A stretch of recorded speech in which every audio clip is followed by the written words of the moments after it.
Ships of an alien source are approaching from the sky. Radio contact has been attempted but cannot be established. Instructions are to prepare for an attack by an unknown enemy. Hi guys, so this is episode 6. I took a couple days off because I didn't feel like filming on Friday. I was really tired. I know Thursdays went out a little late too. I was sitting there editing it for like an hour.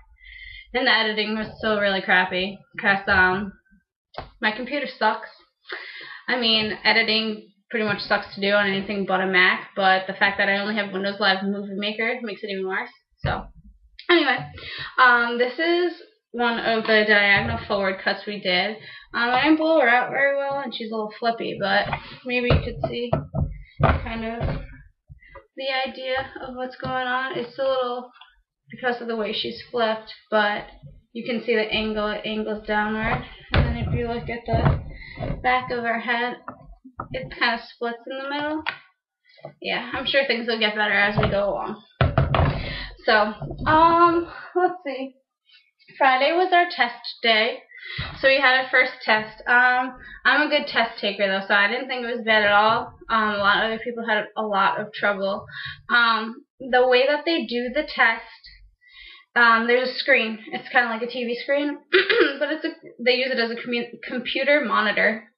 And Miss Tracy, for us, she read through the questions, so you only see 3 on the screen at a time, and they were all multiple choice and true false. So she'd read through the question one by one and get an answer sheet, and you write down A through D, whatever it might be. Or for true or false, it's A is true, B is false.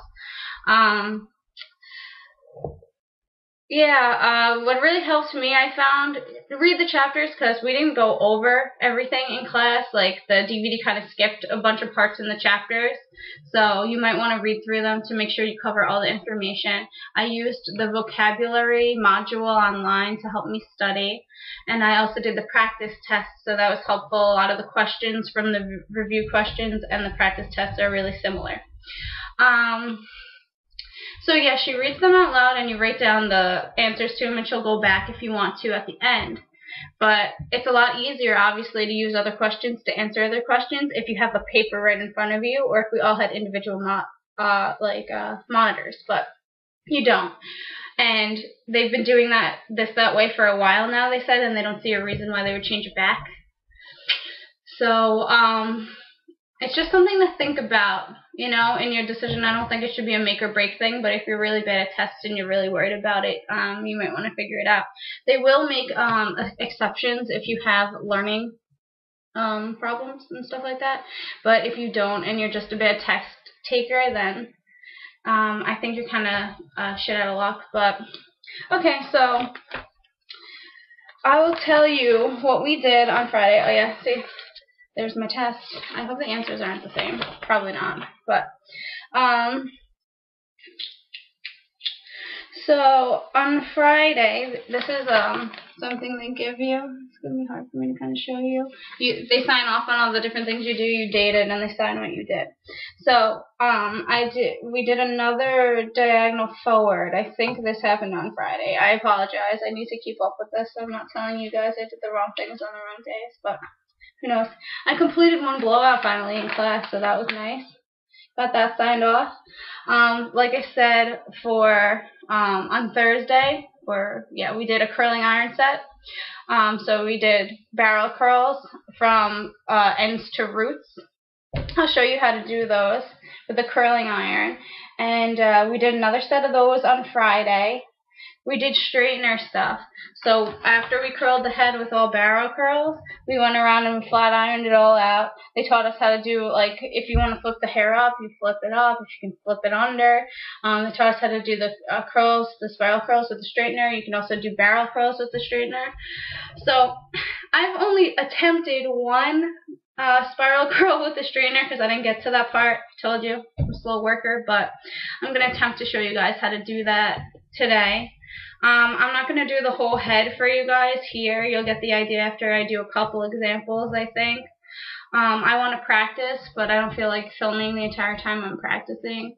I'll probably go downstairs and do that and chill and maybe do it in front of TV, you know.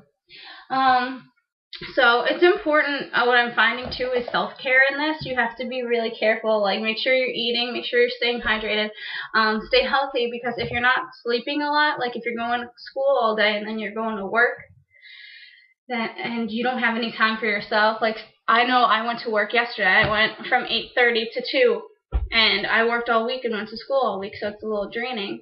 I know it's going to be really tempting to go out and party and stuff like that, but I feel like if you can do it, God bless you, but if you're drained and stuff, it'll just weaken your immune system. You'll start feeling like shit, and you really don't want to miss any classes, because you miss a lot when you miss school.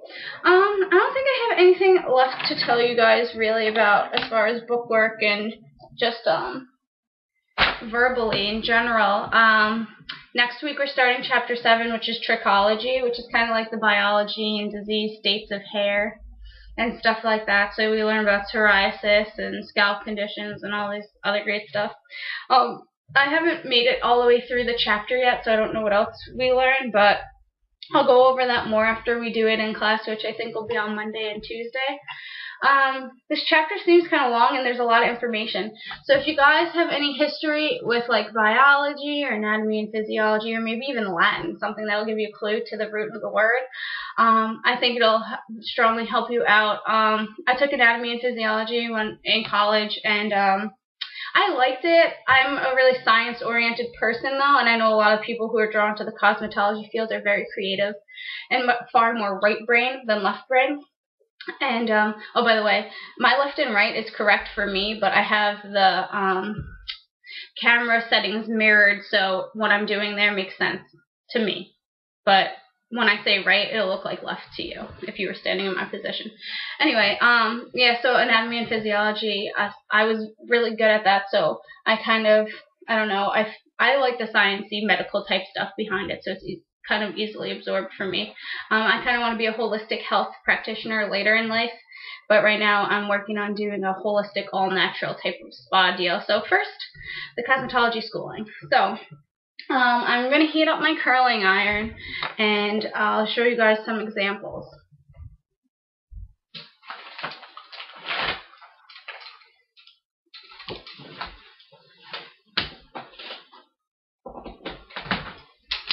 So these are the curling irons they give us.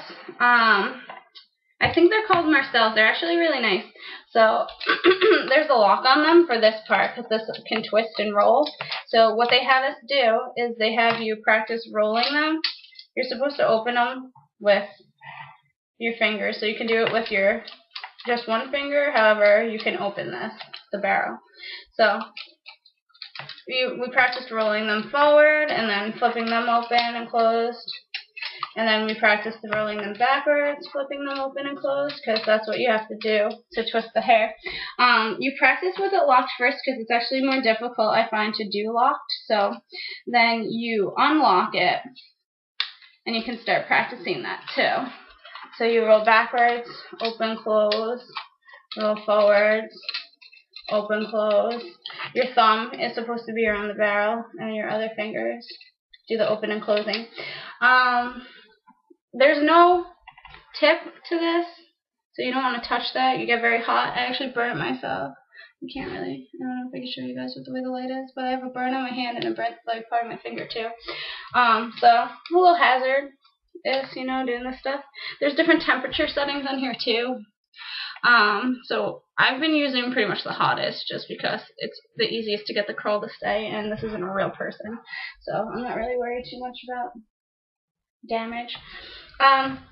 We use the tail comb for this. So same sort of thing, actually. While this is heating up, I should section her. It's got a foot here, so you can put it down.